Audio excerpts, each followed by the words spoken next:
Hey guys, can I get you guys to move forwards? Just because there's not very many of us, if we like gather up, we can't really find more people.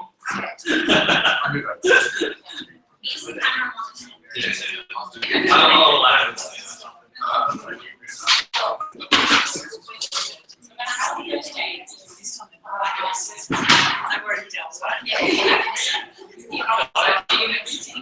Strangely. Yeah.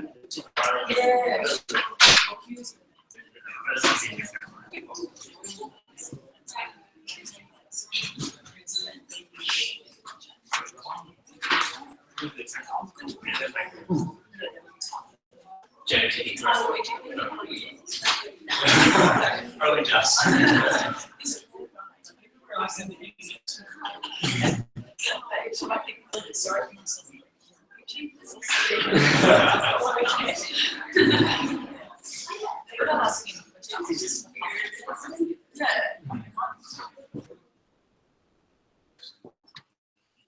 So hello and welcome to Momentum's first development seminar.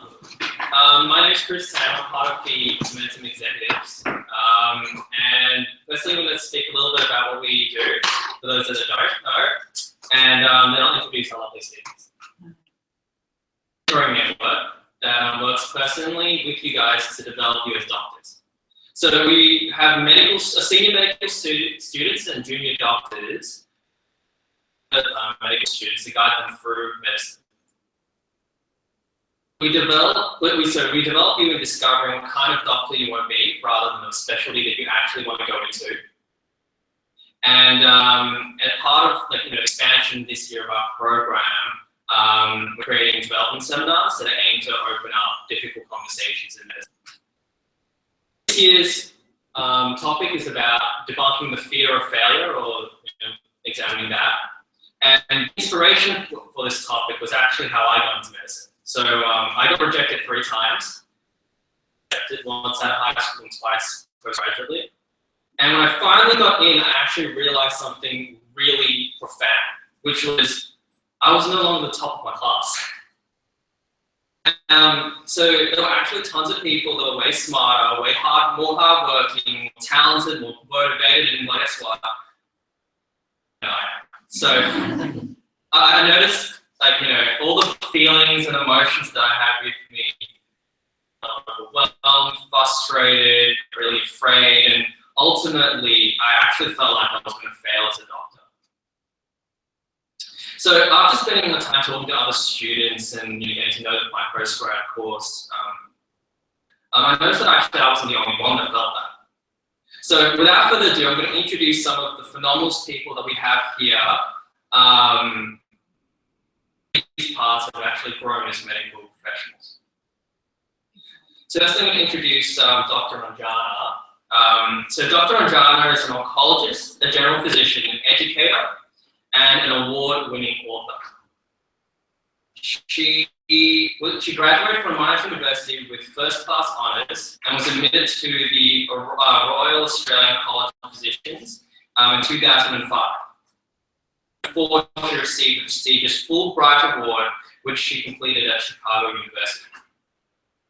In 2014, she was recognized by Monash as Distinguished Alumni of the Year, and during her training, she worked as with the Asylum Seekers Resource Center in Melbourne.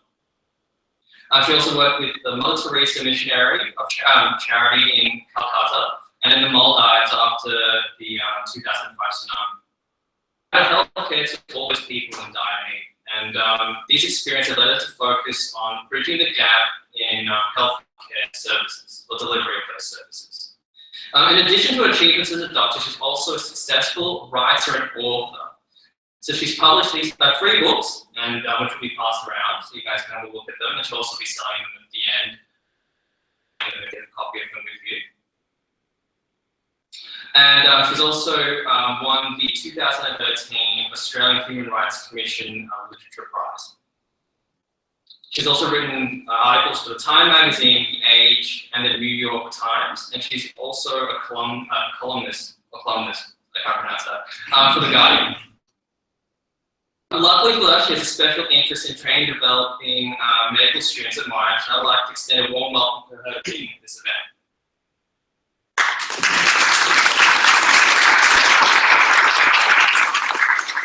Next we have Leach. She is the Deputy Dean of the MBBS program. She oversees the success of medical students in their academic endeavors. They oversee their own success. Where was I?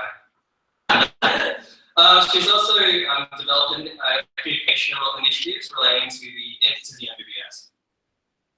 In 2012, she was awarded the AMSA National Teaching Award to recognize her passion for medicine, innovative programs, and the significant contributions she's made to the medical education in Australia. An accomplished professor at the University of Monash, she's maintained a medical practice. She's a practicing rheumatologist, as well as a fellow at the Centre of Inflammatory Disease. Position of chairs of the clinical examination committee of the Royal Australian College of Physicians, and as the medical director of Arthritis Australia. For supporting medical students, it's my pleasure to welcome her to this event.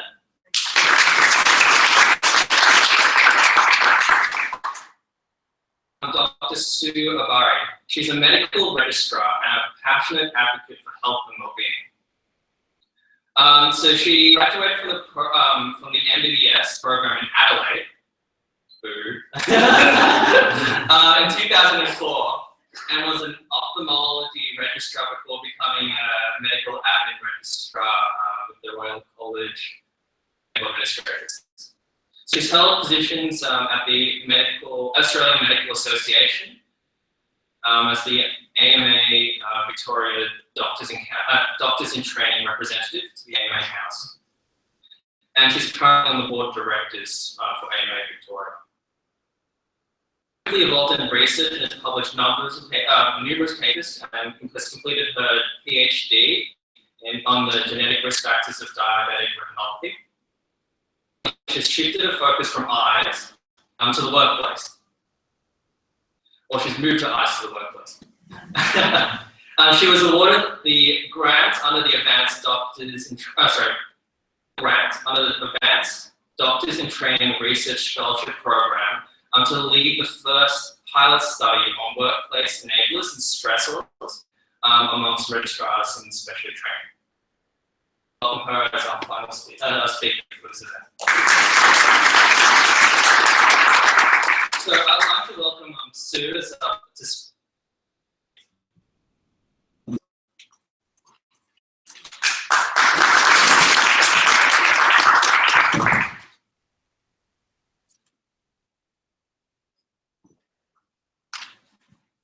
Thank you, Chris, for the warm welcome. And welcome everybody. It's kind of nice actually that the group isn't so big, it's a little bit less intimidating. So I've been asked to have a chat, I guess, in regards to failure, and that's why it's like we don't like to acknowledge that failure is something that may be possible in our lives. So I'm just going to talk a little bit about myself, about what is failure, what is success, and just get your minds kind of ticking about doing, how you may be able to define what you want to do in your lives and how to be happy.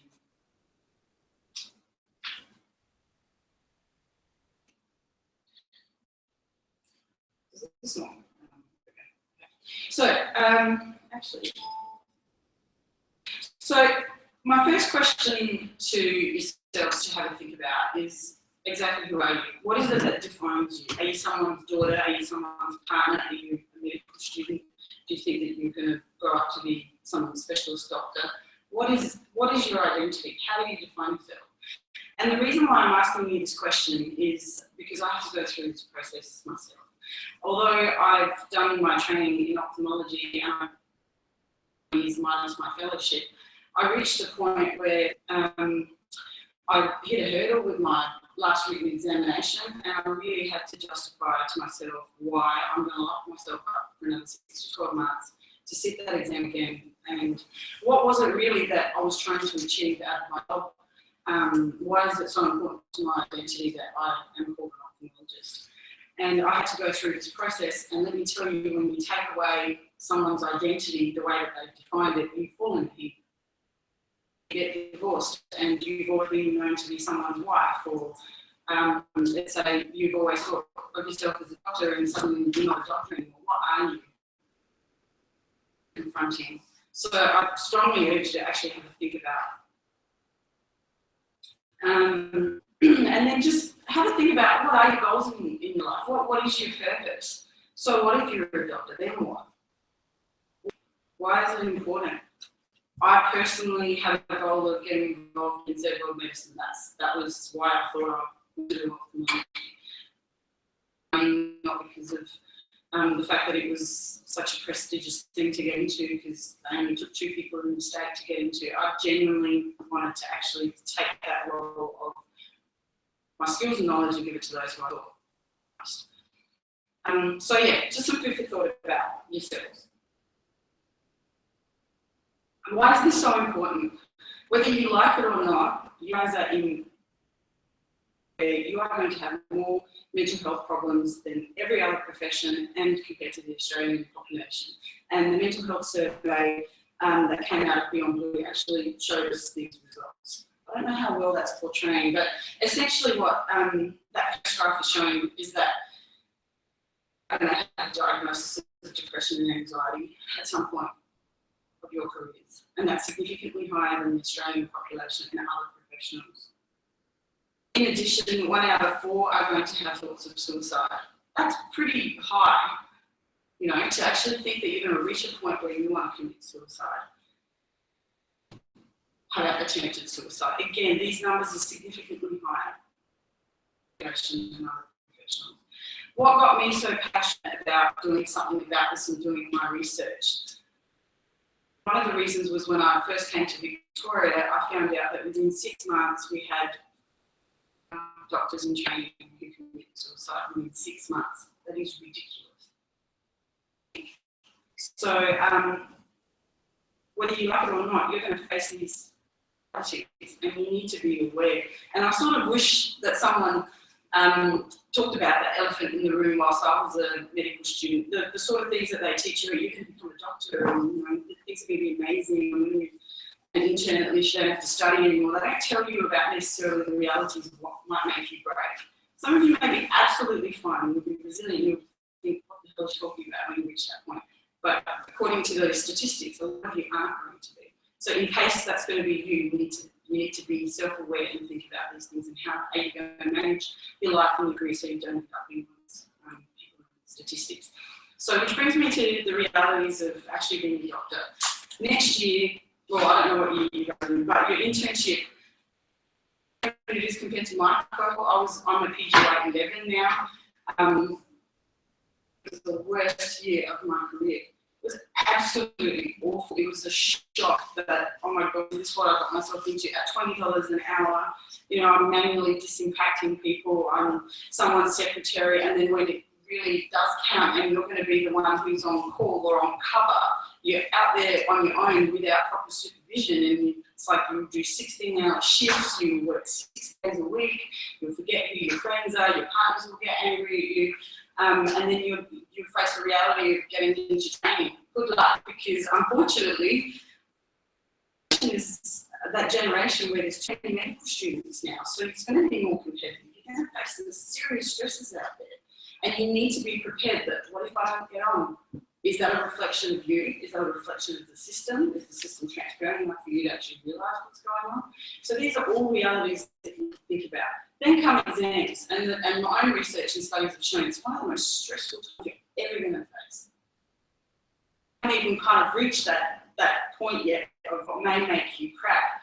But let me tell you, when you're working full time, you're on call, and you're studying for exams, you can be one really nasty person to be around, including to yourself. So you need to be self-aware through this process before you reach that point. I think that once you pass those exams, this is awesome. I'm now a consultant. Actually, you're going to face what a lot of us face, and that is stress anymore. My life's supposed to be normal. My hours after hours are mine, and I don't know what normality is. What is normality? I don't know how to fill out my time. And then suddenly you're in this position where you deal with how do I now become a normal person, particularly at the age of in your mid-30s or maybe more. I'm a consultant and you're struggling to potentially open up your own practice. It's competitive out there. I've got friends who have finished ophthalmology and some of them in reality are actually depressed. 40 kilometres between my practices, and now I'm in a position where I've worked so hard all of my life and I'm actually earning less than you are as a registrar to start off my business. So these are the harsh realities that we don't talk about. Work-life balance, I don't know of having that, because that is critical to your psychological well-being. And then you start thinking about, well, when do I have kids? As a woman, it's hard. You're in training, you want to become a mother, you're pregnant, you're working like what I just said you are, you might be sitting exams, and children might not see you as a parent. Yeah, these are all things that are harsh realities that you need to come up with some coping strategies. Kind of done that, but that's okay. We're going to come up with some strategies, hopefully. So this is another real issue that you need to be aware of, like bullying and harassment. That was one of the factors that played a role in the doctors committing suicide. It's a harsh reality. We are a nasty profession, and the survey results say so, that 1 out of 2 amongst the surgical trainees, discrimination or bullying and harassment. And these results have been replicated across the AMA with the different states, and it's not just in surgery, it's a profession. So it is a rife problem. We're trying to do something about it, and your generation will be the generation that will stand up against this and not tolerate it, hopefully, and try and drive some of that change. You do that by being self-aware. Don't turn out to be like one of those idiots who's in forgiveness. The only way you're not going to be is if you're self-aware. And you're going to go, I'm going to turn out to be like you. And let me tell you, when I was doing surgical training and someone was saying stupid things like, woman, are you blind? Or any worse or dumber than your predecessors. Like, that's the kind of language that they use. Let me tell you, your childhood trauma, issues, relationships that you've had with your father, everything's going to come to the fore. Address these things now, you're going to potentially crack. These are the harsh realities of what happens in medicine. Not just standing up for yourself, but you stand up for your peers. Change this kind of ugly culture. So this is totally unnecessary, all the other stresses that I just talked about. So which brings me to failure. How do you define failure? What is failure? So can someone say to me that basically you've passed all of your exams, you're now some successful consultant, you've got X, Y, and Z patients, but you've got a dysfunctional family life. Does that mean that you're successful? So what's success? What is failure? To an average person in society, that person might be a real idiot. You failed to actually have a well-rounded life. You've had a fantastic, successful career, but you've actually failed at being a mother, or failed at being a partner, failed at being a friend, failed at being a child. And failure is so arbitrary. The colleges each have different pass rates. Mine had like 80%. You had to achieve 80% to pass that exam. Successful. The university says it's 50%. The college says it's 70%. Things actually arbitrary. So how do you define success within yourself? How do you define failure within yourself? You've got to ask these questions. Ask yourself, why did you choose to do medicine? What is it that you're trying to achieve? That's a bloody hard thing to ask someone when they're like 17 and trying to get into university to define their whole career pathway. It's ridiculous. Here, my read's here, and now I want to become a doctor. Like, that is actually ridiculous to expect a 17-year-old to choose a pathway that for me took 6 years. By the time I got there, I was like, oh, I've got to finish this. Okay, so I have to do my internship to get my registration before I know it's 7 years. Okay, what now? Get into a training program. What do I get into? I don't know. I have to do an RMO year. There goes 8 years. I've tried everything I thought I would like. I didn't like it. I'm going to go for the hardest one. I will probably need a PhD. Did a PhD. got myself onto a training program, then add another 4 years onto that, really to finish, and then another year on top of that for finish. 15 years later, you are at a stage where you have finally got your. That's harsh. Where's your life gone? Have you achieved what you wanted to achieve by that stage, 35, 40? I don't tell you this stuff when you're trying to get into nursing. So what I'm going to show you actually a video, and those of you who have seen it, please don't ruin it for each other.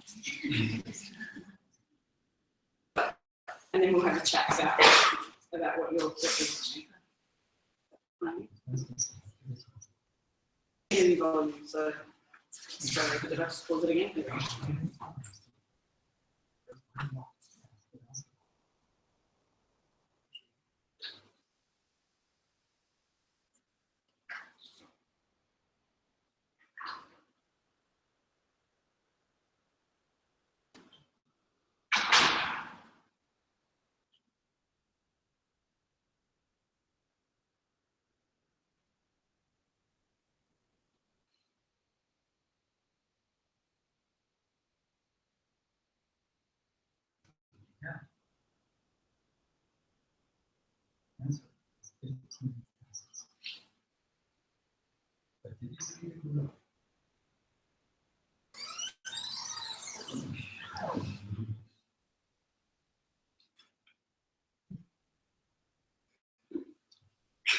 There's a little dancing too. So, of those who haven't actually seen this video before, how many of you missed the gorilla? So everyone's seen it. Okay. That's fine. But I'm sure the first time you saw it, you didn't miss the gorilla. Oh, the purpose of why I put that up is because I want you to think of that gorilla as medicine. What you're doing is you are so focused on where's the ball going, where's the ball going, where's it, you actually miss the whole big picture. You miss what could be the obvious thing in life because you are so focused on your career. And I just want that to be a foodie. Okay. So, just I'm personally, I love mountaineering. It's my hobby, and I want you to just focus on that peak over there. Is to illustrate exactly the same thing. If I keep saying to you, we're going to summit that mountain, you have missed the beauty of the colours and of the leaves. You've missed the beautiful reflection. You've missed the people who are standing here, potentially the wildlife that's going on, the lovely cloud formations, because that's all you've done is focused on that summit. You've missed the bigger picture. And I want to plant the seed because I really want you to think about making sure that medicine doesn't take over your life.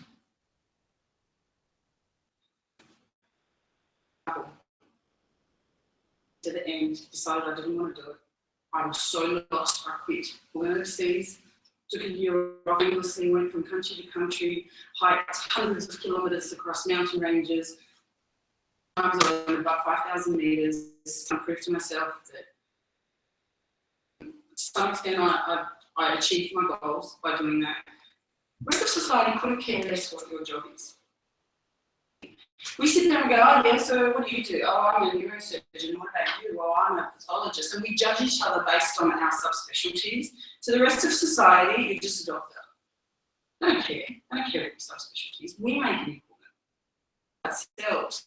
And again, we've missed the bigger picture because the rest of the world doesn't care. We've just made it so important. Options open.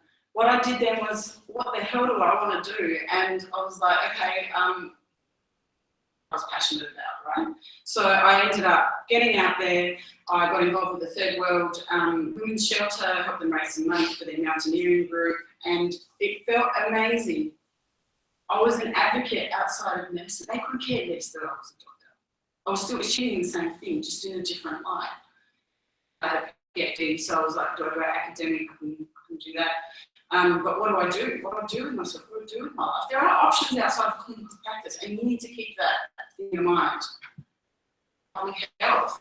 You don't have to treat patients doing that. You can go to pharma, you can go into buy all sorts of medical devices, you can go into consulting. There's so many things you can do. Who said you have to clinically treat patients? And that's what I faced. It took me a year to then decide, okay, advocacy plus research plus dealing with medical administration. It took me a while. Hoping to find what I wanted to do. Knocked on every door, didn't get a job, just by a PhD and a medical degree overseas days. Very interesting until I came back. Medicine. Make sure you get a GP. We're all human. Fortunately, you can't self-prescribe in Victoria. In South Australia, we couldn't do it all the time. So just get help, debrief, talk to your friends, talk to your partner, have a life outside of medicine, keep in touch with the real world, with medical friends, with medical partners, with everything in medicine. You will lose touch with reality if you do that. As we talked before about whole bullying and harassment and things like that, it is so important. Yourself and those around you. Don't become a jerk-off doctor who then goes out there and goes, oh, she's just a nurse, she doesn't know what she's doing. Not just that, but where's the aspect of being human? When did we stop caring about each other? You're not better than the people that you work with. Oh, she's just an administrator. That's really rubbish. That's a reflection of you and your thoughts, not a reflection of reality. And another thing I wanted to bring to your attention is that happiness is actually learned. And I don't have time to show you more TED Talks, but do put that into a search. And you will find people in the worst situations in life are actually happy. Is you'll hear these stories, and I'm getting this out of these TED Talks. If someone's been in prison for 40 years for a crime they didn't commit, and they come out and they say, I wouldn't change a day of my life. They are, because they've learned to be happy. And to people where they didn't have a choice, even though they wanted another one, and then they go back in a month's time and they go, oh, do you want those other paintings? Because they've come in stock now. They're like, I'm pretty happy with the one that you gave me, actually. To be happy. You can learn to be happy. Actually, a perception. It's what you perceive that's important. What the, that is reality.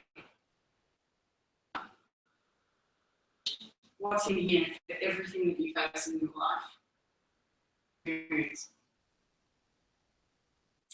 The other thing for being a doctor that's fantastic is look around you. As sad and awful as it is that your patients die, or that they get sick, or they have this horrible story, like I would hear these things or watch these things, people die in front of me, and I'd be like,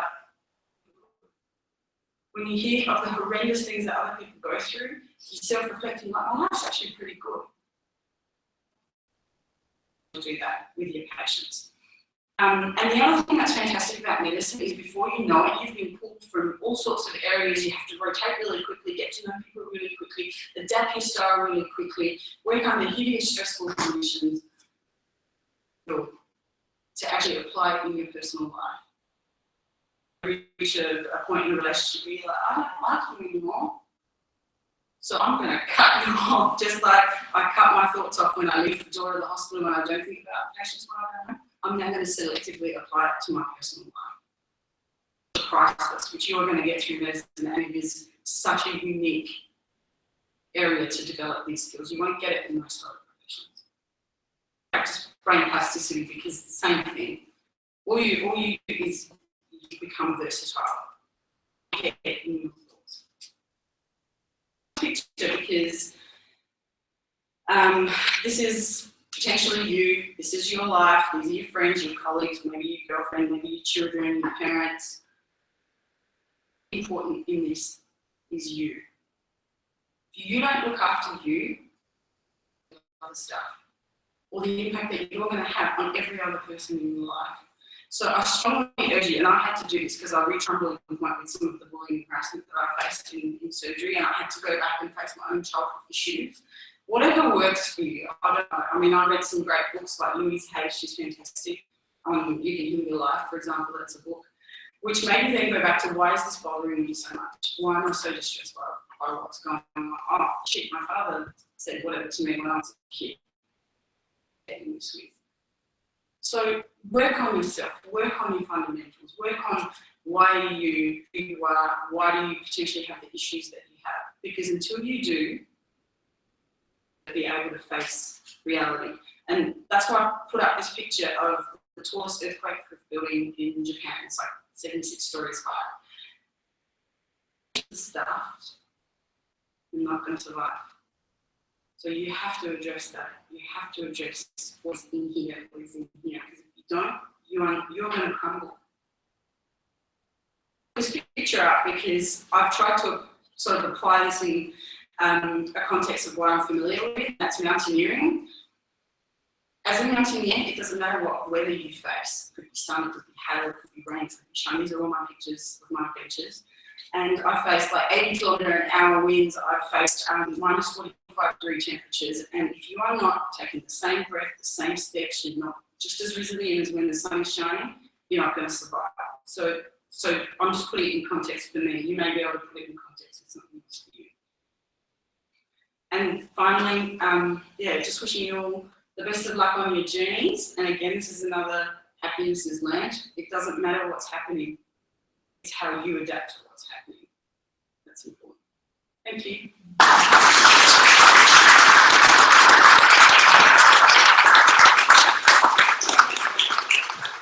Must have gone way over. Sorry, don't put me on behind a microphone. It's all right. Thank you, Sue. Thank you. I'd like to welcome Professor Michelle up to the stand. I mean, up to the microphone first. Who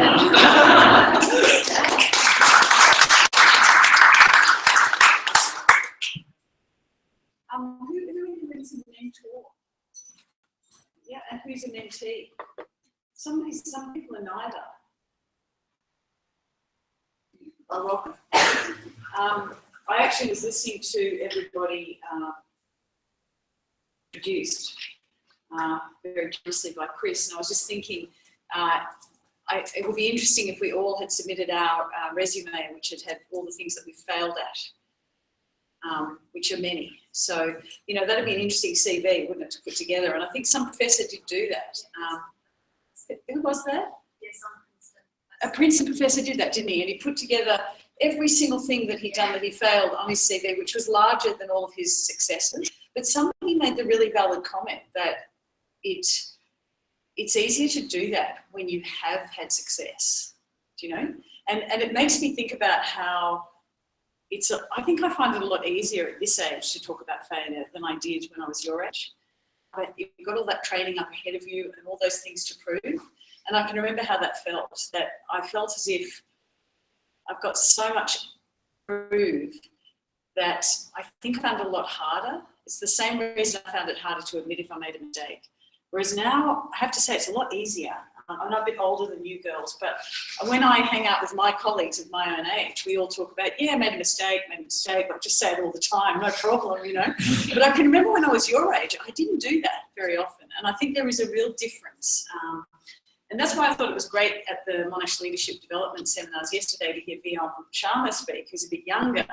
And he was talking about, failing in a magic trick and how horrifying that is. And I thought, God, that is terrible. Like, imagine this magic trick and the trick fails. That's the sole entertainment.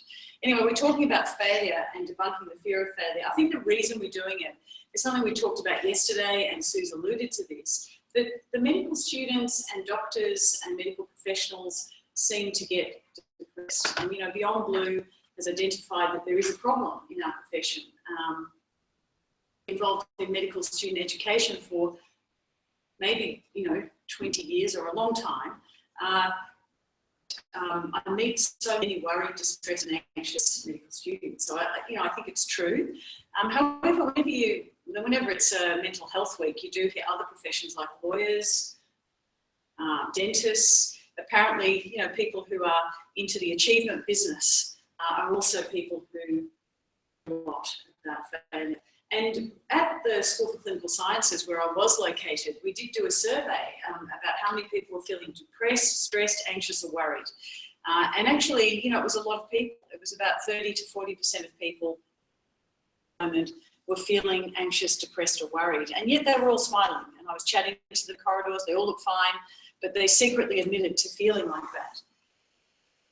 Interestingly though, I think that, and some of those people, as we know from Beyond Blue, are feeling in fact that life is not worth living, which is a terrible thing. But quite a lot of them were feeling sad, distressed and worried. And when we asked them the common, or the reason, could they isolate why they were feeling that way? And actually a large number, so of those people who felt that way, most of them identified fear of not doing well and fear of failing as actually the cause for that distress.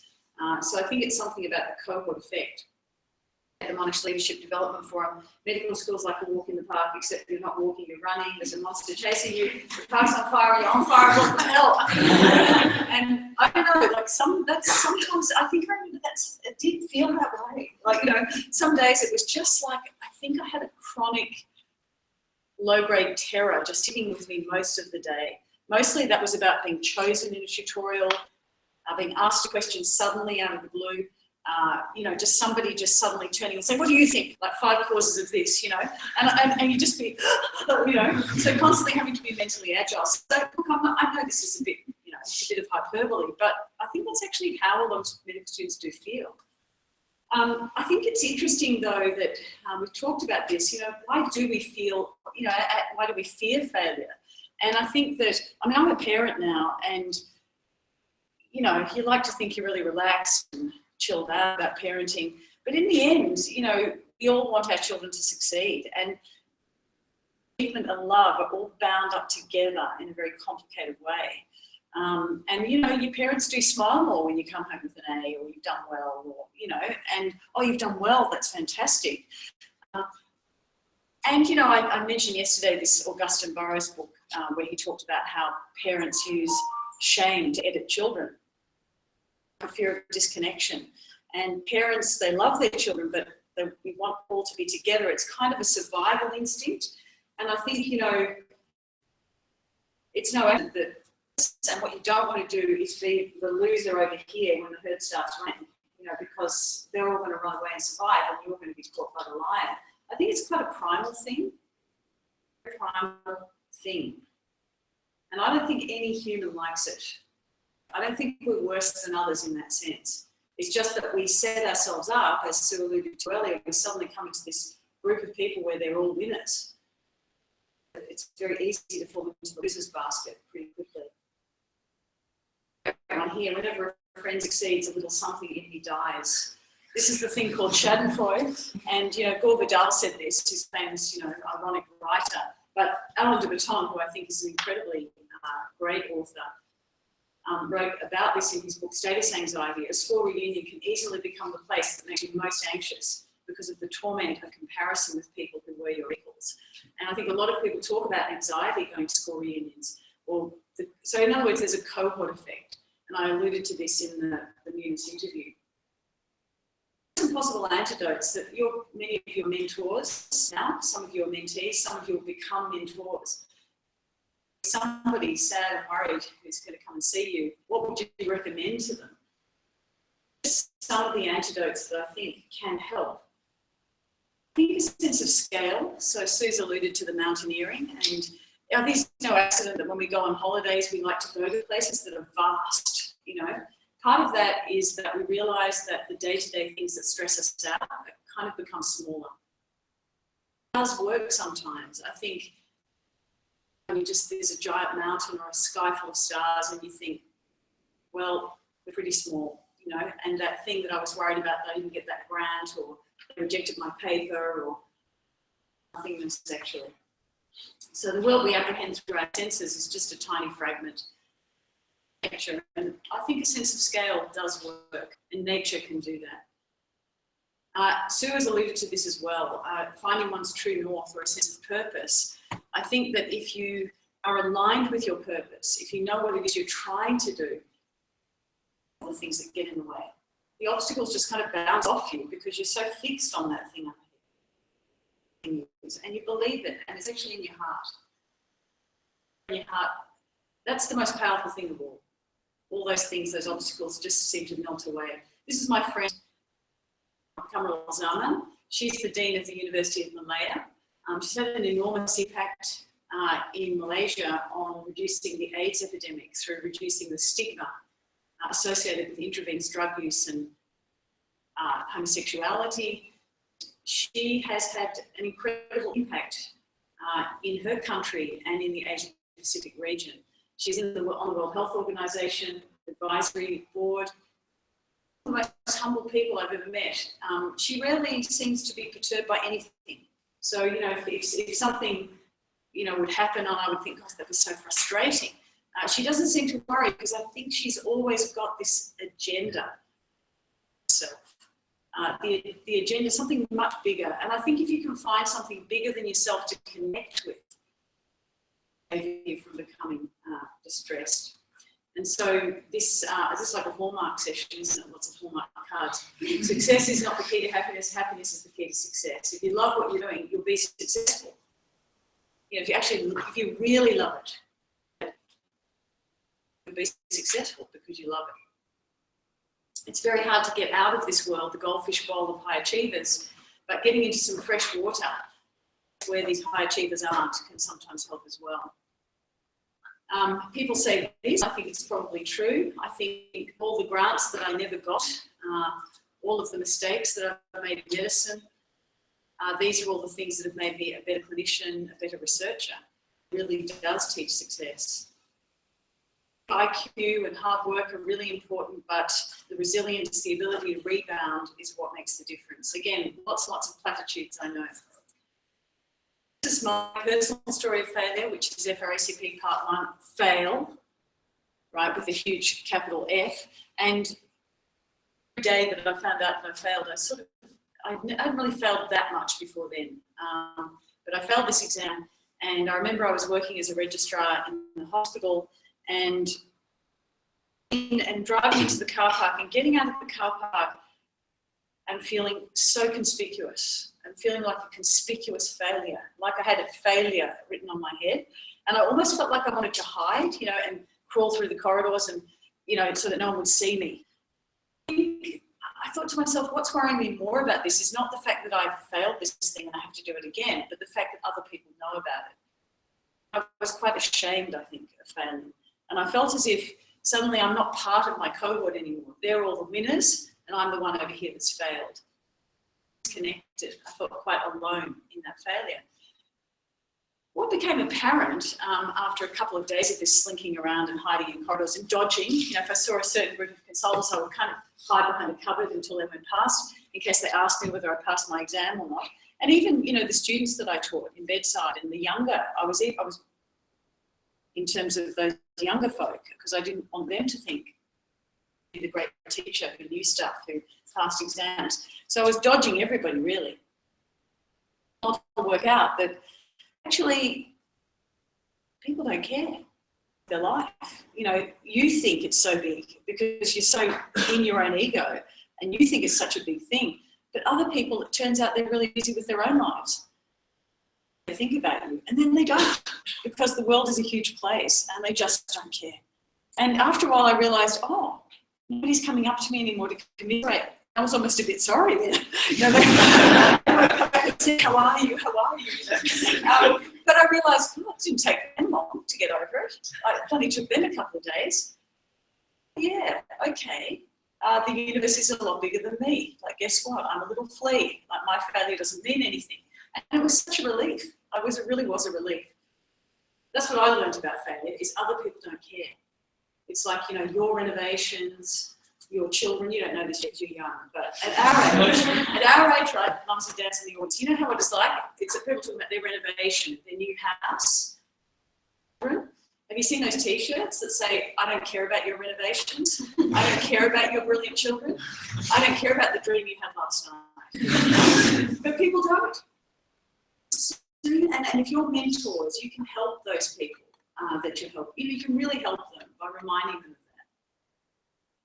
that. So getting over yourself, I think that is a huge thing. It's taken me, I reckon, 50 years to get over myself. You know, there are days when if I feel really upset by something during the day, you can be almost certain that I've got too much of my own ego in it. If I'm able to get over myself, about invincible, basically. This man, Mr. Michael Holland, Professor Michael Holland, he was the ex-president of the College of Surgeons, and I just travelled with him last week. And I was sharing stories as we were travelling around accrediting the University of Tasmania for the AMC. And he told me a story about something that really haunted him, was that he's a cancer surgeon, and he had a patient who was 45 years old who had a single liver tumour, and he was operating on that tumour. And as you can see, he described it was only meant to be a simple resection. The old man bled to death on the table. I just couldn't stop the bleeding. Wife, and tell him. And you know, when you think about the kinds of failure that you might be counselling people about as mentors, it doesn't really compare, does it, to this kind of thing? I failed to save him. I know Ranjan has got enormous experience, obviously, of helping people to really adjust to the fact that they're going to die. We're all going to die. But when somebody dies suddenly like this and you're the doctor involved, the sense of failure beyond anything that we can even imagine. And so he spoke about this, and I said, how did you do it? And he said, well, at first I was that, you know, I've made a mistake, I'm going to be sued, this man, I made an error. But then I suddenly thought about his wife, who just lost her husband, who's bled to death. And I had to find the love, and I had to go outside and talk to his wife. You know, he thought, why am I doing all of this? But in the end, I think there are only two things. I really, this is the hippie bit that sort of, but I actually think there are just two big emotions in this world. One is fear and one is love. Opposite direction.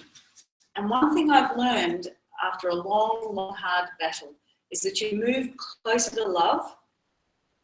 It's very hard for fear to be there. And so you stop thinking about fear. You stop thinking, what if I've made a mistake? What if I've done the wrong thing? Instead, you think, that's wife who has just lost her husband. So moving towards love is the way to eliminate fear. And even Einstein thought that. He was a pretty cosmic guy. And if you've read some of his quotes, Einstein, the scientist, was so transcendental. To love and all that stuff. I really like this one. Next time you see somebody driving a Ferrari, don't think this is somebody who's greedy. Really vulnerable and need love.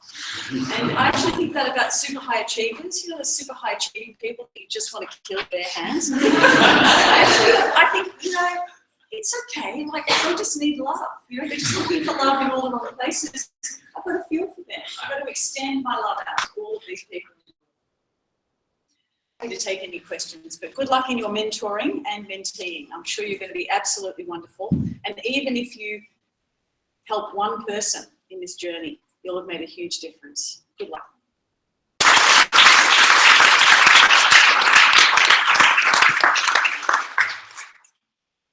There's one thing I took away from that was love thy neighbor. Love thy neighbor. For that address. Last and definitely not least, I would like to welcome Ranjan.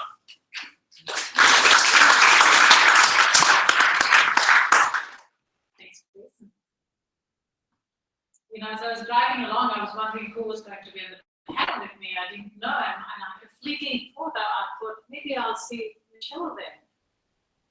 To be here with Michelle and to listen to Sue. Michelle used to be my tutor when I was in medical school. She was teaching me. And you know, Michelle is quite legendary because what the saying is, you know, if Michelle could fail, then it's okay to fail. Because Michelle remains a legend. She's been 5 to 10 steps ahead of me the whole way including today, so she's basically taken my role. So yeah, I don't have any slides. And Michelle has said a lot of what, it's interesting because these are the sort of things that I reflect on. And so, because she has said a lot of the, touched on a lot of points that I was going to, I'm going to try to some different issues. But I did want to touch on the point of resilience. I think resilience is particularly important. And I remember a couple of distinct instances of failure in my own life. And the very first one was when I was a first-year medical student. I got one of my initial exams back, and I had a 65, which was a near credit in those days. That life had come to a standstill. I had never ever gotten 65 in anything in my life. I was devastated. And then this was year one, first semester, when I got used to it. Eventually, I didn't fail, it was fine. But I remember what a shock it was to think, and as someone else alluded to, Chris, I think, said, you know, when you realize that you're not the smartest, the best looking, the smartest, the most gifted, the most natively talented. And I think there's a lot of truth to that. You know, I think firstly, what I would like to say is that I really do think medicine is a wonderful, wonderful profession, because I've always thought it's more than a profession. It's actually a vocation. Pick medicine, choose to do it because they care about other people. And time again, when I've interviewed medical students, as Michelle has for a much longer time than mine, there's a constant theme that comes across. Medicine because I want to help people is the commonest, and I think it's actually very deeply felt. If you're going to go from here in your career, I think one thing will be true. Part of your identity is related to helping people. You may not all end up becoming specialists, super specialists, perhaps some of you might not even become doctors. But that identity is really important. I think what it does is it keeps bringing us back to helping people in whatever way we can. And hence, you know, Sue's role of advocacy, which may not be in clinical medicine, but there's something really deep about helping people. Important. And you know, in modern times, there's been a lot of talk about grit. And I think grit and resilience are something really important. I had an intern. She was very good. It was my first week on ward service. It was her first week on ward service. She broke up. And I found her crying in a room, and she said to me, I've had a horrible week. And she said, and I have failed because you have extremely high expectations of me as an intern. Upsetting for me and very distressing. And I thought, well, here is an intern who is distressed, who thinks that I have very high. And she said, you know, I cannot keep up with the expectations of clinical medicine. And you know, in her mind, as a first week intern, I was the emblem of all that medicine expected. Sat down and you know, and I said, well, I will reflect on that, and we pulled together, and she was okay for the rest of the term, etc. I found out that within a year she had left medicine. And she had left medicine because whichever consultant came on and whichever rotation she did, she always found that she was failing. And she kept feeling that she was failing because we were failing her. But in actual fact, she was failing herself. So such enormous and unrealistic expectations that no matter how understanding the rest of the crew was going to be, I think if you set yourself to fail, if you don't accept 5 o'clock, your job will not be finished, your patients will not be neatly tied up, some of them will die despite your best expectations with you, the nurses will be short with you. And then somehow it all does pull together and it's a wonderful job. But I think if you all those things, I think you're going to set yourself up to fail. So what happened was that she ended up leaving medicine, pursued a degree in something like public health, did very well and excelled. Very good example of somebody who I really felt would have made a wonderful clinician, accepted that failure was part of growing up. And when I look back, I think what that in turn, and many of us can do with, is that when you fail, it's about saying, how can I make myself better, and what do I learn from this failure other than to castigate myself and to think I'm good. And you know, how do you do that? Well, I think that as Michelle so eloquently said, I think that comes from a sense of purpose. Something bigger than yourself. And so saying, well, today I failed 5 times to put in an IV, I'm a failure. I failed 5 times to put in an IV. Hopefully next month I will get better because I'm going to practice, I'm going to find a mannequin, I'm going to find somebody who's good at doing this, so on and so forth, instead of thinking, well, I could never have a career as X, Y, Z. So I think having a purpose is important, having a moral purpose in medicine, and I think many of us come with a moral purpose. I think it's important to keep an eye on that and try to remember why it is that you wanted to do medicine in the first place. And often they're really powerful reasons. I want to talk a little bit about difference, which is something that nobody ever tells us in medicine. Medicine is a very up and down pathway. You know, you get into medicine, you become an intern, a resident, a registrar, you enter a training program, you finish the training program, you become a specialist, then you do a master's or a PhD, you become a subspecialist somewhere along the line. You might have kids, but then you get back to doing what you do, and that's how you earn your name. You know, medicine has a very small pedestal. There's not much room at the top on the pedestal, and the people who traditionally occupy that pedestal have brought academic fame upon themselves. They're the people who win grants, who do research. There are people on that pedestal who are known to be kind to their patients, who are known to be good people. But I think, you know, the pedestal is our own concoction. And what I wish somebody had told me many, many years ago is that there's room below that pedestal. There's lots of room around to make a difference in the world, which was kind of my purpose. So, you know, many people are interested in how I started writing. And you know, writing has been both wonderful to provide me with a public platform from which to make a difference, but it's also been a very therapeutic endeavor, which is not something that the average person either needs to know about or talks about, but I think it's relevant to an audience such as yourself. So let me talk about why it's been therapeutic. I guess it's been therapeutic because there are a lot of things that happen in medicine that we kind of just either swallow, or we think that we don't really want to talk about it at the dinner table because who wants to listen, or there are sad things, there are things that puzzle us, and we kind of feel it's part and parcel of what we do.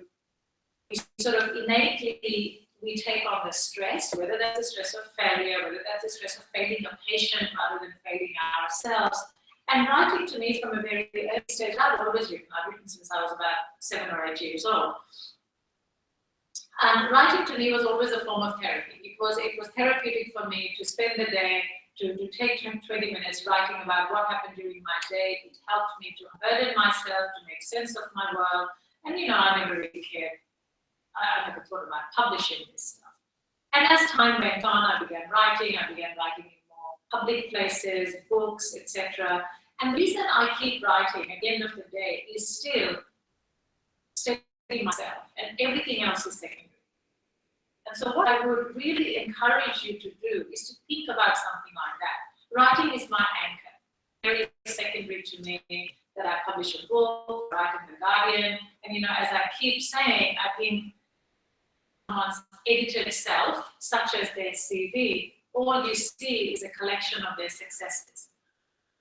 Is that I've been for 20 years without getting published. I have not done more doors than I care to think about, begging people to let me write, to publish them. And I kept writing. And I kept writing because I believed in the purpose of writing, which was separate from publishing. It comes along.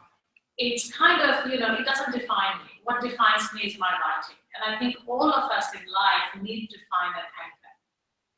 And whether it's your art, whether it's your music, whether it's church, religion, friends, but we all need to have a way of defining ourselves that's not, I'm a doctor, so I am okay. Because one day you will stop being a doctor. If your identity is very strongly connected to being a doctor, and all your self-esteem and all your pride comes from being a doctor, you will become irrelevant. So it's important to have another anchor. Interesting being different in medicine, as Sue has also alluded to, and I'll tell you why. So when I began publishing, so as long as my career in writing was silent and obscure, then all of a sudden people began seeing me in places, my colleagues began seeing me in the media or in journals, etc. As I was publishing in the medical journals, the response was, she now writes for medical journals, so okay, great. I wrote a book, or people saw me in The Age, or now in The Guardian. There are a lot of people who say, do you do that because you are no longer interested in medicine? And I've had people ask that of me. Personally, doctors ask that of me. I've heard this at social events where someone says to me, I ran into one of your colleagues who was wondering whether you will one day quit medicine. Does it interest you anymore? And I find myself aghast at the thought, because when all of this goes, medicine is what I really care about. Professionally, that's what defines me, and I love it. And I'm devoted to medicine. But I think it makes people insecure when you do something else. And what Michelle said about them not letting it get to you and not letting your ego be hurt about what people are saying about you or how people view you all your life to get there. I think it takes all your life to say, caring about what other people think of me as a doctor. And I often like to think and use the line that when I shut the door, the patient and me, I'm reminded once again of the purpose of my professional life, which is to be a doctor, to be the best doctor that I can, and everyone else can say what they want, feel what they want. And this leads me into my favorite definition of the word integrity. I don't know where I came across it, but it's always struck me as something really that I remind myself every day. And that definition is, integrity is what you do when no one else is looking. And I think that is so true. And that's what I think that we should practice medicine with. Integrity, when nobody else is looking. How do you treat your patient? What are you thinking about? What are your thoughts? How do you improve yourself?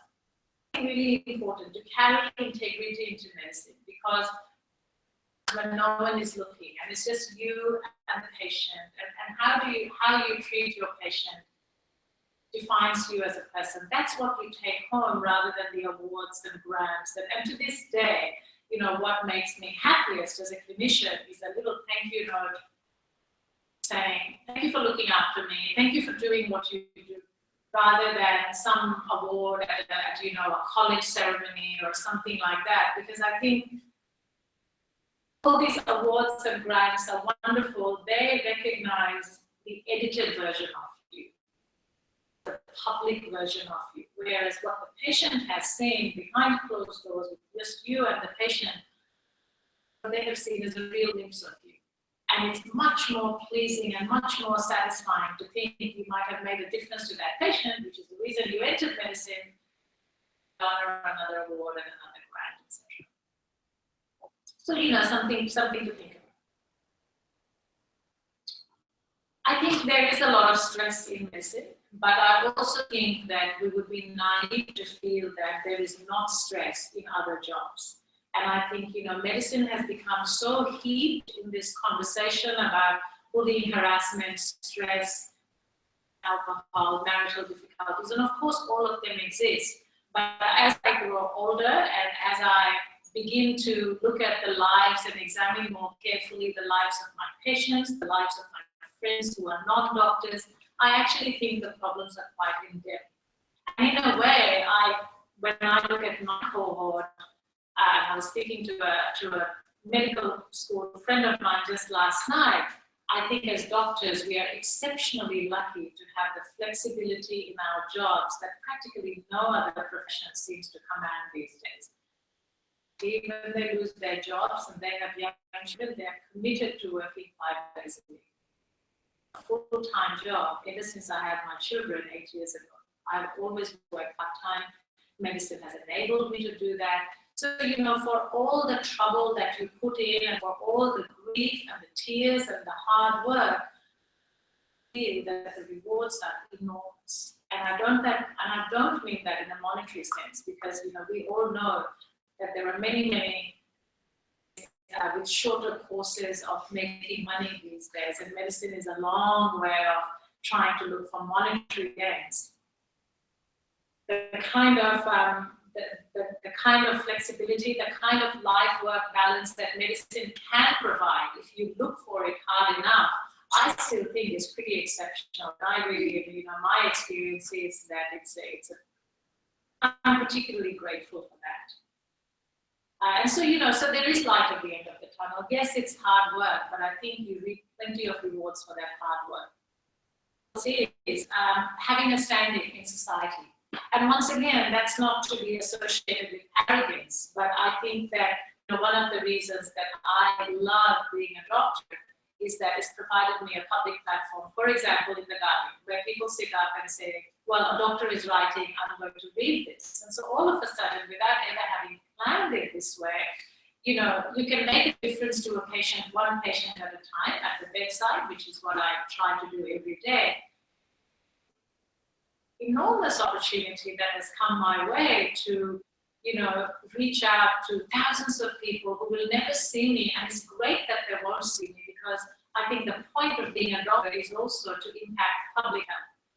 So to say to people to reach out to them before they become your patients is great. I feel that if you can improve things at a societal level, if you can address health and illness or mental illness or depression at a societal level, then that's wonderful. So I'm particularly grateful for the platform that medicine has provided me in order to do that. Out of time, so I was just going to read a little bit from my book, and I'd be happy to answer some questions. And this also echoes what the two other speakers have already said, but I thought I would read a little from my book to finish.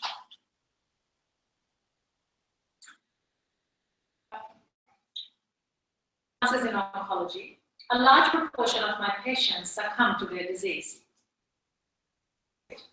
But one of my most cherished tasks is to call their surviving family. I still approach the task feeling tentative. Whether the relatives will choose to cast blame on the disease or the doctor. This fear sometimes leads me to avoid calling certain families. Surprise and gratitude of grieving relatives for a simple phone call. I can't ever recall a family that has taken undue advantage of the gesture. It has renewed their faith in the medical profession to be remembered in the aftermath of their loved one's demise. Sets aside time to write notes to relatives. Once, a copy mistakenly arrived on my desk, but reading the note caused a lump in my throat. In just a few words, his letter celebrated the elderly patient, his wife, for undertaking the demanding journey of cancer with him. It's hard to overestimate the consolation the doctor's words must have brought. But perhaps the single most important thing that I have learned from being an oncologist is to be grateful. Grateful for my life and for my health. Having curable disease. Lately, I have taken to closely observing the trigger that led to their diagnosis. That they would invite good humored disbelief were it not for the patient sitting before me. My hand just went to it. Chest X-ray. I turned in bed and just felt alarmed. Leading a perfectly normal life in the days or weeks before the calamity fell. Their revelations are a sobering reminder of the instant power of disease to change our lives. My patience is that it often takes the diagnosis of a dire illness for them to re-evaluate their life and place the small things in perspective. That poor girl, an old lady once remarked, she looked so sick. See her first. I looked at her in admiration. She had a brain full of metastases, yet she cared for someone else's welfare. Children about their children more. My patients worry less about money, fame, or fashion and concentrate more on being at peace with themselves and with society at large. They have finally come to understand and despise the trivial issues that we let crowd our lives. It is as simple as that. But I never failed to wonder what it is in our makeup that prevents us from appreciating these things a little earlier. Being able to think, talk, and walk. Life is good just as it is. And on the days that my own mind needs convincing, I simply stop by at a patient's bedside. Thank you for listening and good luck.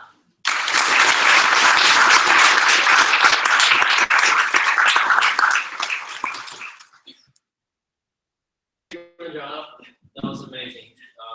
Really learned a lot about the after. And then it's a continuous process. It's not always, you got people above you, you got people below you, you're going through something really support one another. Thank you. So finally, we've got a bit of time to ask these lovely speakers any questions. So do you guys have any questions you'd like to ask them? Check Twitter, see whether okay, so yeah, do you guys have any questions? My question is, it kind of stems from a story in Regina's book, which I've read, and what that struck me the most. An elderly woman from a different country who came over to visit, became very ill, family sought medical care, and you and your treatment team went and tried to find ways to investigate her and treat her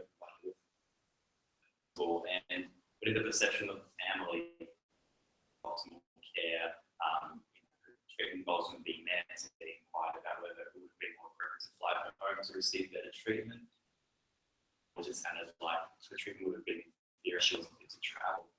And eventually this lady passed away, and you felt comfortable contacting the family. And it was clearly a situation where everybody had done the best that they could have, but that way, what was it like when other people could see that you failed even? Yes. Thank you. That's a great question, and I'm glad you asked that, because I think one of the things that you will find in medicine is that it needs your work to be useful, and not everyone is great.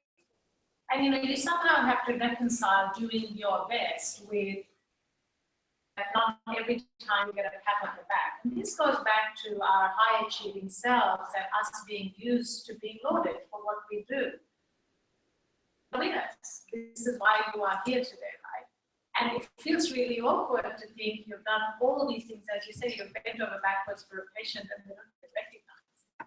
So I think there's another thing. The first one goes to my favorite definition of integrity.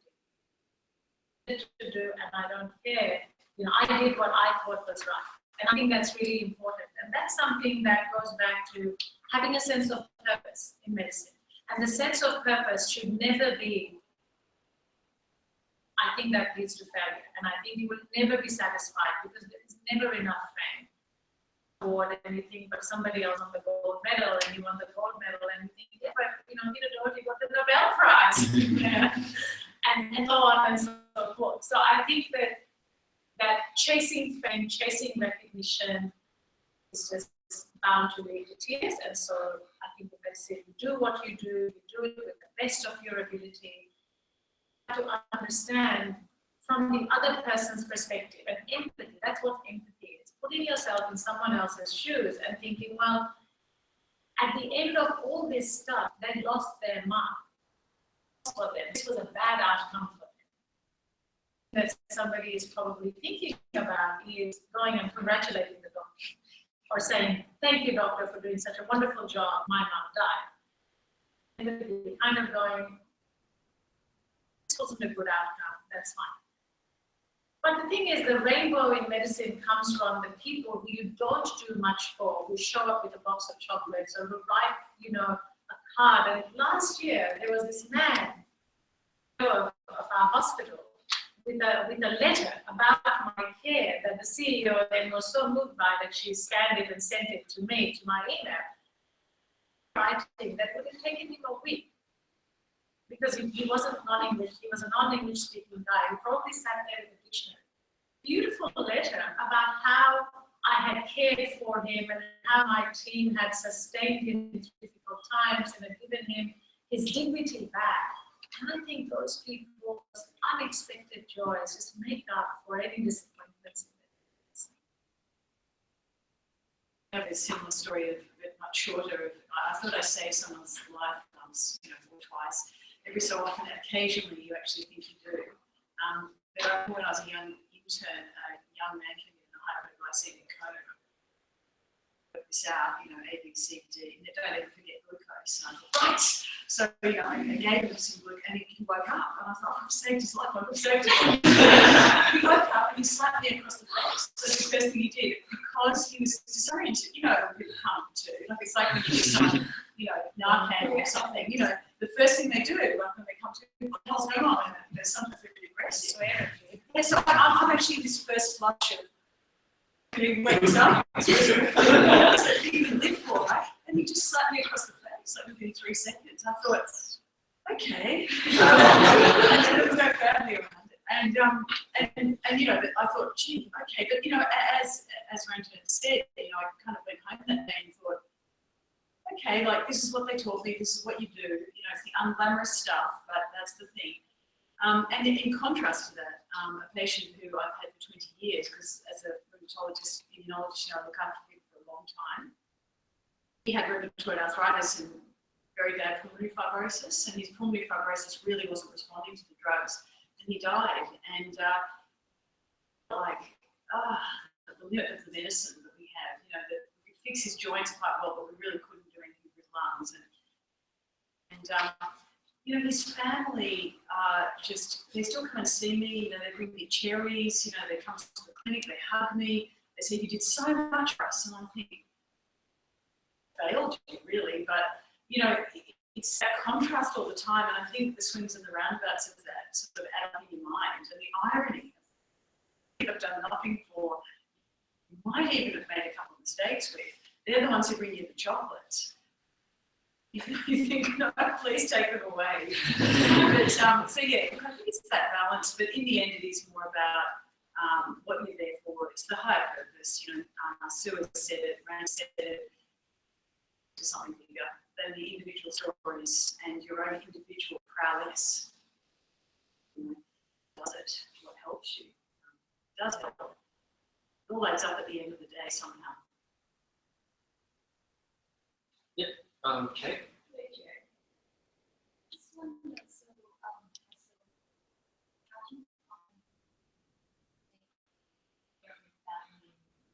Like I'm the first year student and I already feel like, oh, family is something important to me, but what did I get myself into? Because now everything about my life is around reason. How do you find that your family is? Well, that's a really good question. And, you know, often people keep going on about you need work-life balance, you need work-life balance. And honest, I don't think I ever found it. I don't know how it's possible. I don't know, maybe you guys can help with this. I and my peers, we have started to think that I used to like balance, but think about it. But I started to realise that, again, it comes back to this higher purpose, because one of the things that I've noticed is, I mean, certainly having children teaches you about life and changes the way that you practice and the way that you do work you do. But I started to have like life over here and work over here. It was like work was here, and that was all the hard work and responsibility and then life, you know, family, holidays, you know, French, here. But actually, as I get older, I think they're all kind of mixed in together.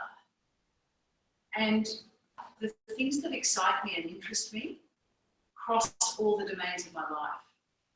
And so, you know, I might be at work somewhere and I'll think about something that is bigger and it helps me with my family, and then I'm with my family and I think, way to think about that. I find them all mixed up. I don't try and pit one against the other now, but I did when I was younger. I think as I've got older, I sort of think, what is it I'm trying to do here? What am I here for? What's going on? You know, and that same question is relevant in my life as in my work. I don't know, I don't sort of have this thing of like yoga, mindfulness over here, hard work over here, being present in every moment of your work as well, so that work is not work anymore. it's the only way I can describe it. It's probably not making sense to you. So it's very different whilst you're training. The realities of, and I'm answering from a perspective of whilst you're training. I mean, my hours became 8 to 5 days a week. But when you're doing shifts and you're on nights and you're studying for exams and you're on call and you've got presentations and you've got to pump out publications to get onto training program. Like, in all seriousness, I think it's a matter of keeping sane, not necessarily having a fantastic work-life balance, because it's. Just the only thing I would add to that is there is no doubt that when you enter medicine, you have to look at it very soberly and say that for the next many years you are committed to medicine, and the rewards do come, but you have to wait for them. It's delayed gratification, I think, for many areas in life. I think for me, I have 3 children now. I think I have made some very deliberate decisions, and I wish I articulated them more to me. And I feel like it's my responsibility to do this with my female registrars, and that is that time to have children, to get married, and to have a family. For every encourager, there are 10 dissuaders who will tell you why it's the wrong time to do so. And that comes back to conviction, right, for me. Now, where do you get conviction? Well, I think you find it outside the workplace as much as inside. And so for me, it has been to say, what will my legacy be? Will it be of being a fantastic oncologist? And that's worthy, and that's great. Also being a good daughter and an available mother and a good spouse and a good friend. And I think you, at some point, you have to stop. And as Sue, and while Sue says she hasn't been able to find the work-life balance, I think she articulated very well the sort of things that you need to think about. Necessarily spoken about in the workplace, which is why you need to have people outside of medicine to keep your anchors, to keep your connections, and to say what matters in life. How will I look back at my life? And I think that does become a little bit more important as you get older, to sort of look back and think, what will my legacy be? But you should never stop asking yourself, what else do I need to be apart from being a brilliant doctor? Be a very good doctor, but also a very good mother, a very good spouse, or do I just need to focus on being a brilliant doctor and maybe not doing all these other things? And for everyone, the answer is different. To engage with that question, otherwise there's a real sense of dissatisfaction. My 40-something-year-old friends who just never stop to think about those issues. So I think we all need to think about it. Is that fair? Yeah. Okay. So I've got 2 questions. I'm a mentor at the moment, so I'm going to start hopefully having these conversations with my mentee about their purpose. And I'd like some advice on how I go about that. I ask them, talk to them about finding their purpose specifically. And the second question is potentially quite naive, but what are the other types of purpose other than? You talk about other. I mean, help. I think particularly teaching. I think is something like you're becoming mentors and ideas. So there are other sides physically helping someone with an illness. For me, I found it hugely purposeful to be surrounded by you guys, really learning from you, but also watching knowledge they develop and actually, I mean, I feel like I learn more about how to be around patients and students. I always feel that I'm the absolute best version of myself as well. I really think what Ranjit said about integrity is very true, but I think it's incredible to know that somebody's there and you think, gosh, the way I behave right now. In terms of finding purpose, I mean, maybe you can't find it now, maybe you can't, but the very act of looking for it,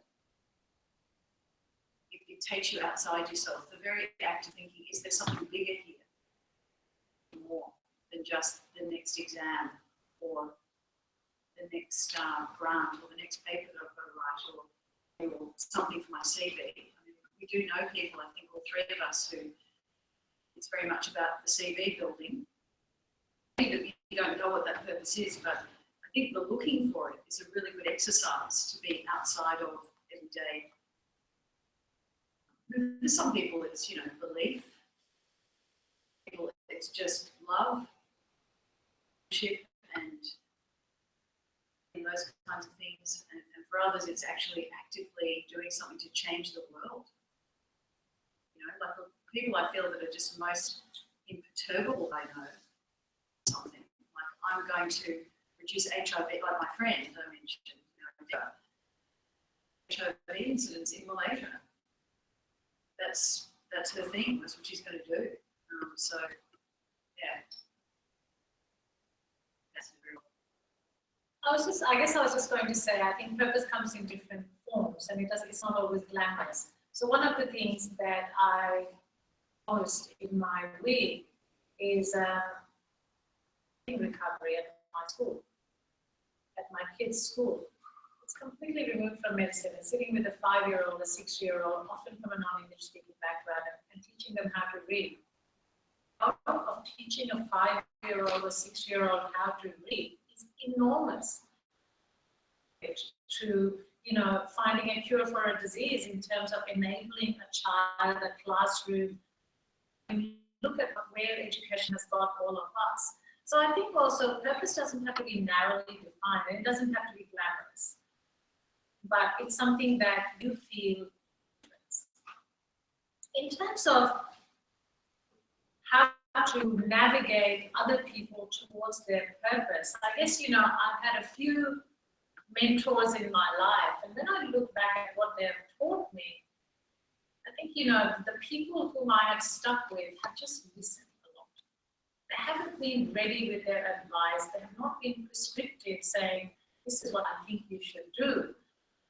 Act of listening, and by saying, I have time for you, I have time to listen to you, they have let me articulate a lot of jumbled thoughts that have somehow then rearranged themselves in my own mind in order to find my way. And that's something that people say is true about good medicine. You let a patient talk, and patients come up with their own goals of care, their own directions of care.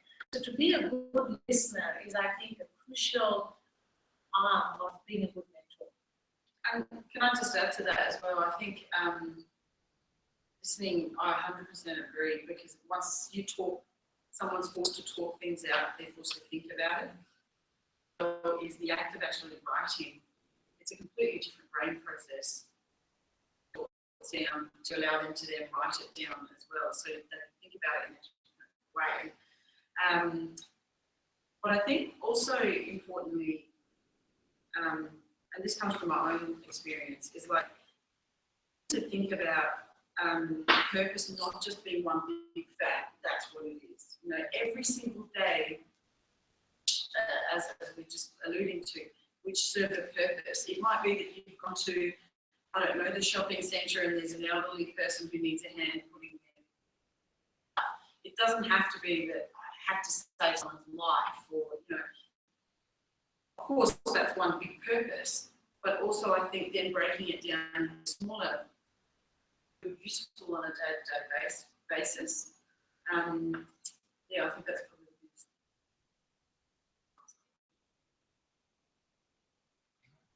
Anyone else got any other questions? So I think something that a lot of students, and I know I struggle with it sometimes, is this feeling that, but almost that it's hard to feel like you deserve to be in a position that you're in this really privileged position studying medicine, and sometimes it's a question doing the right thing and whether other people actually deserve to be here more. Tips on how to conquer that fear of not being in the right position. And I don't know that one should ever let go of that feeling, because I think it's an important feeling, and it's an important driver. And you know, every year when I speak to, I say that for every one of you, there's 100 people who missed out. powerful motivator. It motivates me. I missed out on getting into medicine. And I have been incredibly grateful all my life to be in the position that I'm on because I am under absolutely no illusion that the 100 people who missed out to give me a spot, many of them would have been equally good doctors, and you miss out by a hair's breadth in medicine. No, I think the feeling of an imposter, as long as it incentivizes you without sort of down to the extent that you feel, there are many ways of looking at it. If you feel you shouldn't be here, so you won't apply yourself, that's different, and that needs help. You translate that into a feeling of awe and gratitude, and to this day, I'm incredibly grateful to have gotten in. I think it's good. I think it keeps you level-headed, and it keeps you on your toes to say you need to give back to the society that has some privilege. Yeah, one of the things I've always struggled with is kind of imposter syndrome, definitely. Like you only need to play Trivial Pursuit with people. They say, I thought you were a professor. And you say, well, professor of everything. And it's a very narrow thing. But I think that I also have always struggled with this kind of idea of, gosh, how do these things keep happening? How do I keep becoming, because I can honestly say, like, I've never applied for any of the jobs that I in the end, but I just kind of keep getting drawn into things. And sometimes like I will be about to go and talk to people or do something, and I'll think, like, how I'm running the national exam for the College of Physicians. Why am I deputy dean? What happened? How did I get here? Right? And often I think I'm disingenuous here. Like I do every day think, goodness me, this is amazing, And even when I got my PhD, I can remember walking around with that giant book under my arm. And really I did it deliberately so that people would say, what's that book? Have you read it? And I said, no, I wrote it. That's an example of not being humble. That's an example of being pathetic. I shouldn't judge that, but I just really want to say that there's a part even, and that was some time ago, where I'm really seeking affirmation. Look what I've done, here's my PhD. Side of that is a kind of a false humility, which I think can be trying to take your energy away from the good things you can do. And it's what Ranjana spoke about humility doesn't really help anybody. It certainly doesn't help the 100 people who missed out on getting into medicine. Okay, you're here now. You have this power. You can do something great. Okay, every diagnosis you make, every patient is a discovery of to that person. And by being falsely humble or worrying, I'm an imposter, like it sucks all the energy out of the universe, to find that balance really. And I'm saying this as someone who struggles with false humility to this very day. And when I catch myself in the act, I give myself a good slap. Come on, pull yourself together, get out there and do something, stop. Narcissistic actually, I'm speaking very honestly, that when I say, oh shucks, that's nothing, you have to be a bit careful with that too, because there's plenty of people who had the opportunity. Well, so we've been given that opportunity. That's really fantastic, actually. It makes me think of, it's not just getting into medicine, it's actually on a global scale. Why should we have privilege in Australia, in the top 3 in the world, when there are people around the world who are or poverty, earning less than $1 a day? Like if we were to think about those things and we go, oh, I'm in this position, it's quite negative until you do something about it. Well, here we are, we make to raise money to give it to those people to help them. So that's essentially what in this position now. So chance and luck and everything else has been on the side. And it's now up to you how you drive. Being negative, neutral, negative.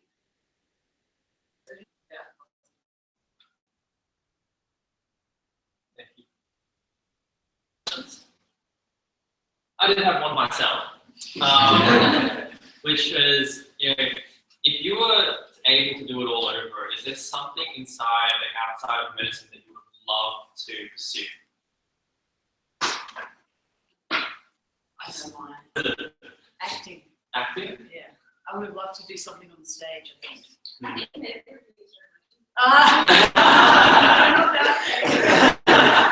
there's possibility of a bit of crap.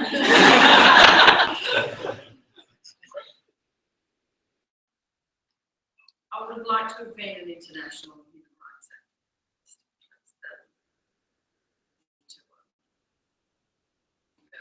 How can I also do that on the side? So mine's going to sound pretty superficial.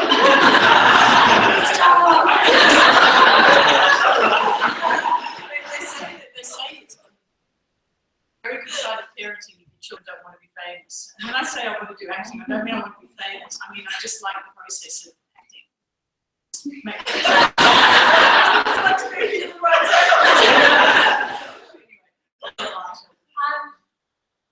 I have always wanted to write, and so I guess I'm kind of feeling that way, and to somehow, very fortuitously, through a lot of hard work, but also through good fortune, I guess I've ended up being what I never thought. If you had said to me as a doctor that I could be a writer, my heart's content to publish, I would have said, both of us. So I've been fortunate. If I had, what would I have done differently? I think I would have fretted less about being a brilliant doctor. And I think Michelle may well remember, I was a 10 student. I wasn't a stressed out student, but I was one of those students who felt that my success depended on how well I did in medicine, to the exclusion. So I had, and then many of my friends were like this. Someone said to a friend of mine, where were you in your 20s? Looks like you were hiding under a rock. And I think that really defined us. There were a bunch of us, many medical students do this. We lived under a rock to get through medicine, to do well. And I think, I could probably have gotten by with studying and going to class a bit more. As I said yesterday in the Monash Leadership Seminar, and I said at the graduation as well, is that the patients don't ask you, they don't ask for your marks. They never ask, they don't want to see your CV. So it's interesting because we sweat our guts to try and, the people that we're here for, turns out they don't care. Yeah. So, the things like the distinctions and the credits and the high credits and all those marks, patients, nobody asks you about where you ranked in the year, or, just kind of disappears into the mist, doesn't it? Well, it's the same with all your scores in medicine. All your marks and everything just disappear. Like your ranking, your Z scores, everything goes away, and then it's just years and years and years of patients who say, how can I help you today? Say, just a minute. Before I fill in my history, I'd like to know where you ranked. I think why we study though is because we need to be good. We need to feel confident in the fact that we are treating patients. And so that's not an encouragement to go, well, what's the point of studying if no one ever asks us how we did, but saying, let's all just put this in perspective. But I do think that during medical school, if I hadn't sat here at RSCP, there is no way I would have known what I do to help my patients. So patients also do need you to be knowledgeable, they need you to be skilled, they need you to be up to date. But I think you need to, coming first or coming 25th or 30th, there's probably not a lot of people. I also want to emphasise that what to have changed throughout my training was actually being a lot accepting that what it is.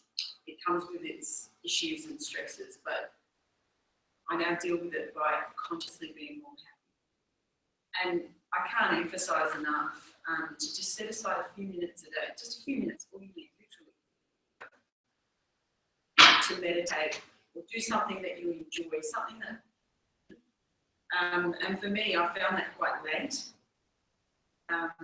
And I actually picked up Qigong. So every day for like 5 minutes before I would leave the house, I started doing it religiously. And I made each emotion means something for me. So if someone really upset me the day before, let's say on an award round, or someone said something negative or whatever, I would movements that would be I let that go. Just let it go. So I'm trying to do what I'm doing for a good cause, and it's up to the university to give me this positive energy to help me move. You know, so I can't emphasize that enough. Just have a few minutes to feel good. Thank you. Is there anything else anyone wants to ask? All right. You come to the Monash Medical Orchestra. Yeah. Looking to see your faces there. I'm looking at everybody here and I'm expecting to see them in the audience. What's your name? There's Joel. Joel is here. He'll be giving a quick. Hi guys, my name is John, the co-chair of the Monash Medical Orchestra. I think that was really great that you wrapped up about what's like your passion or your other outlet. And for a lot of this medical students, it's music. I think if medicine, there would have been a career in music perhaps. And there's actually a lot of medical students with such like a high level of voice that's in our orchestra. Institute for Watchers. So basically, it's going to happen at 5 o'clock.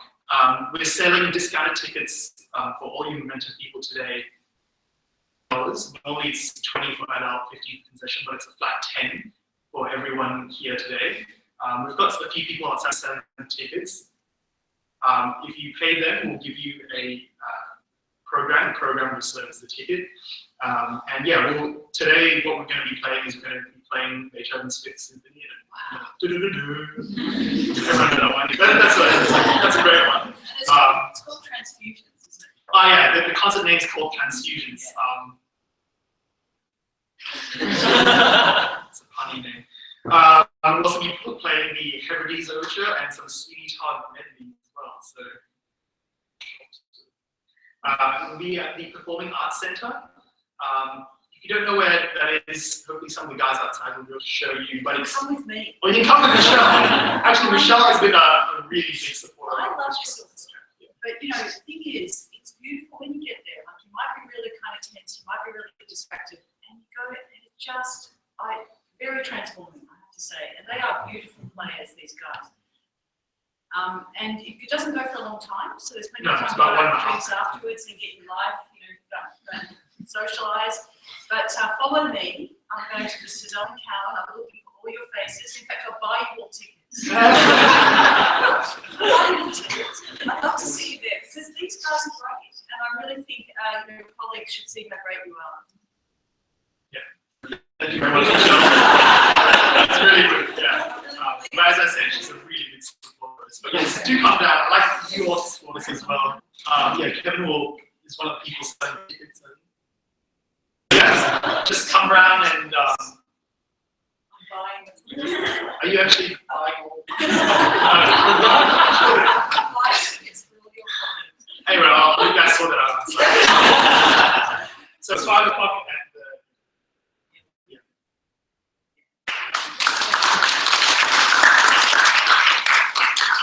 And finally, I'd like to thank all of you for coming. I'd like to thank our speakers.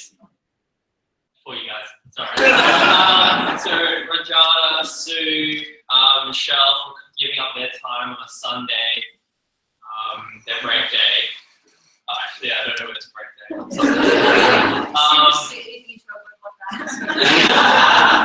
So we do that for you because it's a higher purpose. So giving your time so generously to us and for these medical students who are here and future ones that are going to listen to this on the recording as well. Thank you on behalf of all of them.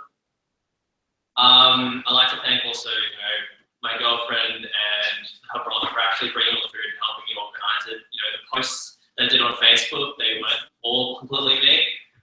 So she did a lot of research and all that to get those up. My parents were up there, the ones that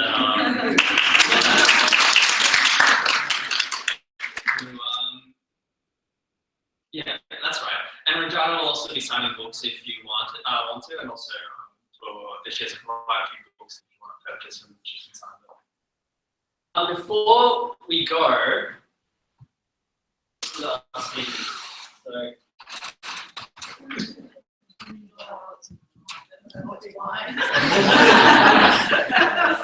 look, these have been kindly donated from my father's cellar.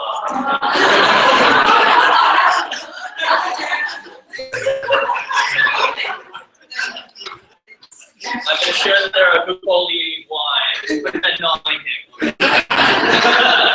It's very good to have parents here so I can make mum and dad jokes. So look, thank you so much, everyone, for being here, and we'll.